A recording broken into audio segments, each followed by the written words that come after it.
მოგესალმებით, თქვენ უყურებთ რეგიონის დღის მთავარ ამბებს. ბოლოზარი ახალციხეში 3 წლის წინ დახურულ სკოლაში რა ვიცით მეორე საჯარო სკოლის შესახებ გიყვებით ამბავს ბოლოზარის ღონისძიების ფონზე. მოგვინდა რომ აქ გავაკეთოთ ბოლოზარი, იმიტომ რომ ჩვენი სკოლა აქ დავიწყეთ ჩვენი სწავლა. ეს ახალციხის მეორე საჯარო სკოლაა. აქ 2 წელია ბოლოზარი არ დარეკილა. სკოლაში 2023 წლის შემდეგ ბოლოზარის ღონისძიება აღარ გაუმართავთ. არც საგაკვეთილო პროცესი ჩატარებულა და არც სხვა ღონისძიება. 2023 წელს საგანმანათლებლო დაწესებულება რეაბილიტაციის მიზნით დაცალეს.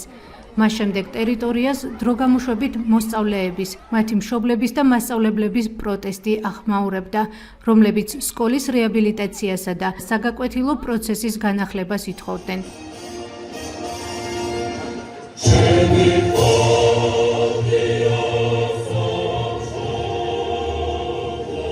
სკოლის მასწავლებლები, მოსწავლეები და მათი ოჯახის წევრები დღესაც შეიკრიბნენ, თუმცა განსხვავებული მიზეზით. აქ საგანმანათლებლო დაწესებულების რუსულენოვანი სექტორის მოსწავლეები ბოლოზარის ღონისძიებას მართავენ. დირექტორის მოვალეობის შემსრულებლის თქმით, წელს სწავლა 24 მოსწავლემ დაამთავრა. აქედან 11 ქართულენოვან, ხოლო 13 რუსულენოვან სექტორში სწავლობდა.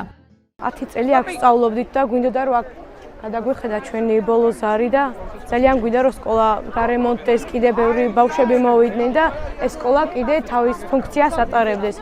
ჩემთვის ძალიან მნიშვნელოვანი იყო ამ სკოლაში, რადგან ჩემი მშობლებიც აქ დაამთავრეს და მინდა რომ ჩემი ბავშვებიც აქ ისწავლონ, იმიტომაც მინდა რომ მალე დავბრუნდეთ ამ სკოლაში. როცა დავიწყეთ ბოლოზარისთვის დამზადებას, ვიფიქრეთ რომ მოვალთ აქ, ნახოთ როგორ არის სკოლა და ისე მოგვინდა რომ აქ გავაკეთოთ ბოლოზარი, იმიტომ რომ ჩვენი სკოლა აქ დავიწყეთ ჩვენი სწავლა. ძალიან გვიძდა და გავაკეთეთ. მასწავლებლებსაც ძალიან უყვარს ეს სკოლა და ესეთი რა სურპრიზები.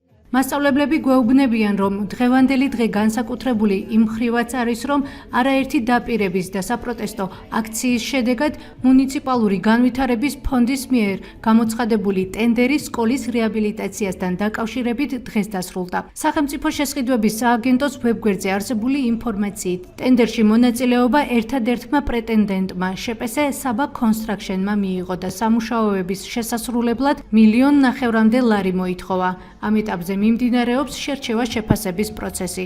ბავშვებმა, რომელმაც პირველად შეაღეს ამ სკოლის კარები, სიმბოლურად დღეს აქ დასრულდა მათი სკოლის წლები და ნამდვილად კარგი და სასიამოვნო წლები. მინდა რომ ეს დღე სიმბოლურად გადაიქცეს იმის მახარებლად, რომ დღეს უნდა გავიმარჯვოთ ტენდერში, გაკეთდეს სკოლა და დაუბრუნდეთ ისევ. რა მოხდა? მეორე საჯარო სკოლა 2023 წელს დაიცალა რეაბილიტაციის მოტივით, თუმცა ასე არ მოხდა და პროცესი წლები გაგრძელდა. სკოლის რეაბილიტაციის მოთხოვნით არაერთი საპროტესტო აქცია გაიმართა. 2026 წლის იანვარში მუნიციპალური განვითარების ფონდმა შენობის რეაბილიტაციისთვის და საჭირო დოკუმენტაციისთვის ბაზრის კვლევა დაიწყო, ხოლო რეაბილიტაციისთვის ტენდერი 1 მაისს გამოცხადდა.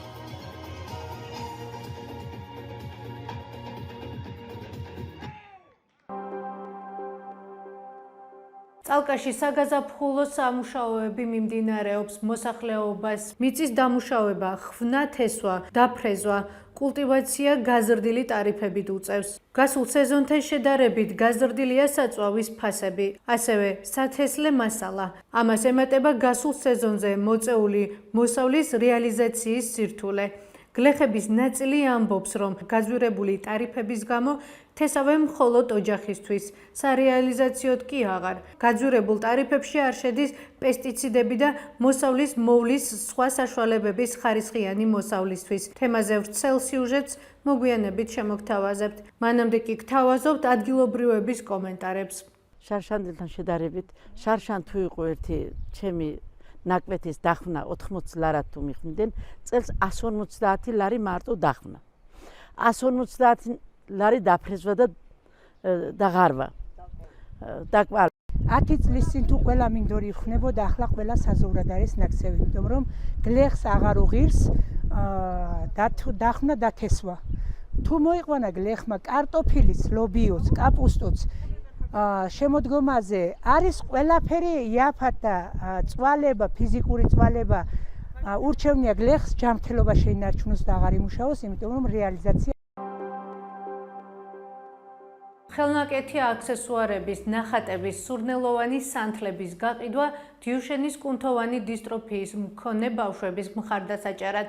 ახალციხეში ორგანიზაცია ტოლერანტში ხელნაკეთი ნივთების საქველმოქმედო გამოფენა გაყიდვა გაიმართა. ღონისძიებაზე წარმოდგენილი იყო ხელნაკეთი აქსესუარები, ნახატები და სურნელოვანი სანთლები, რომლებიც ორგანიზაციის დღის ცენტრის ბენეფიციარებმა შექმნეს.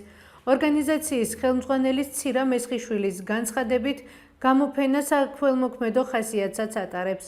მისივე თქმით, გაყიდვიდან მიღებული თანხის ნაწილი დიუშენის კუნთოვანი დისტროფიის მქონე ბავშვების მხარდასაჭერად გადაირიცხება. დაიცავი ილიაუნის ლაივის მარათონის შედეგად დიუშენის დაავადების მქონე ბავშვების მხარდასაჭერად 1.600.000-ზე მეტი ლარი შეგროვდა.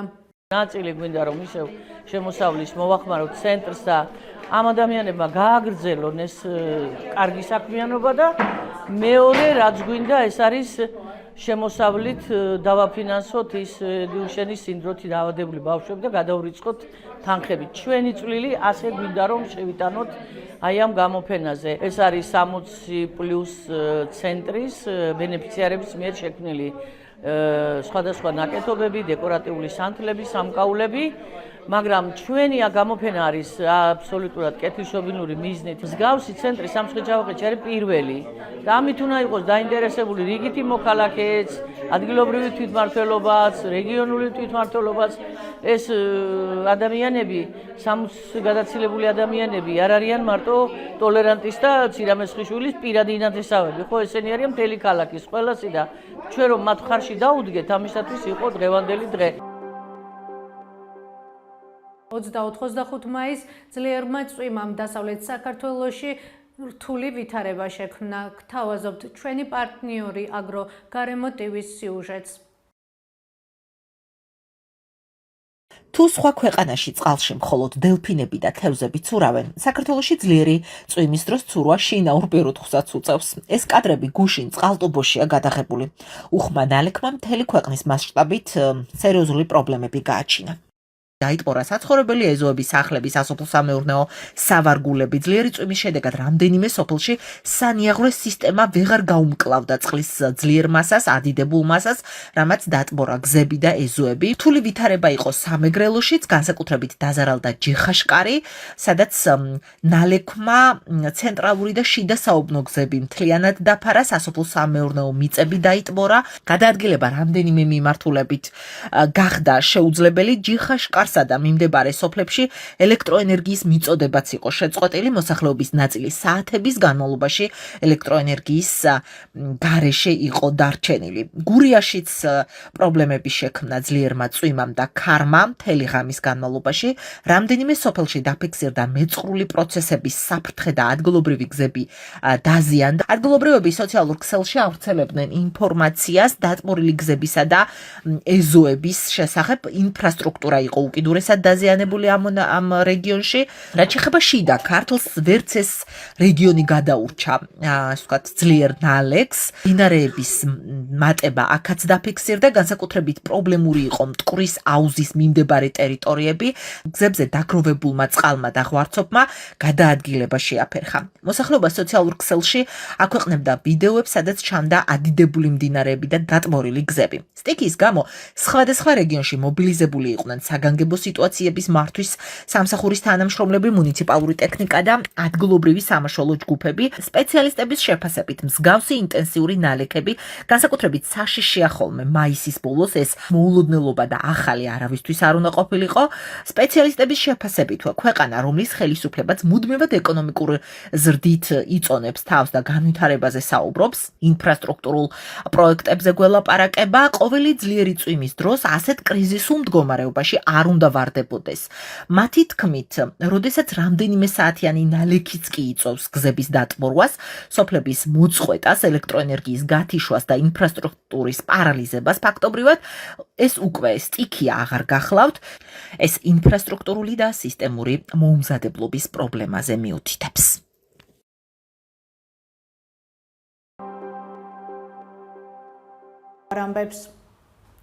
ეს იყო ჩვენს ხელთარსებული დღევანდელი ბოლო ინფორმაცია. მეტი და დეტალური ინფორმაციისთვის ეწვიეთ ჩვენ ვებ და Facebook გვერდს. გმადლობთ რომ გვიყურებთ. ხვალამდე.